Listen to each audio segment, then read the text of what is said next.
Սահմանադրական դատարան դիմելու համար Հայ ազգային կոնգրեսը կարողացավ ավելի շատ պատգամավորի ստորագրություններ հավաքել, քան անհրաժեշտ էր 27-ի փոխարեն 34-ը։ Սա լուրջ հաջողություն է, սա եւս մեկ անգամ ցույց տվեց, որ քաղաքական ուժերը Հայաստանի գնում են համախմբման ճանապարհով։ Ռեժիմի դեմ, Սերժ Սարգսյանի ռեժիմի դեմ, հանրապետականի այս բռնապետության դեմ համախմբման ճանապարհով։ Հայ ազգային կոնգրեսը սահմանադրական դատարան դիմելով վիճարկում է նոյեմբերի 21-ին խորհրդարանական ընդդիմության հրավիրած արտահերթ նիստի տապալումը Հայաստանի Հանրապետական եւ Օրինաց երկիր խմբակցությունների կողմից։ Եթե սահմանադրական դատարանը համարի այդ դրույթը հակասահմանադրական, մենք հնարավորություն կստանանք նորից հրավիրելու արտահերթ նիստ եւ արդեն հանրապետականները չեն կարողանա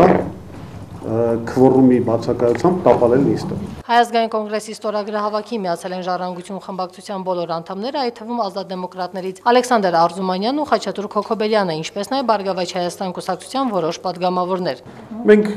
դաշնակցության հետ այս հարցով խորհրդակցել ենք, ներկայացրել ենք մեր հայտը, իրենք նույն հարցը լուծելու մեկ այլ տարբերակ են տեսնում,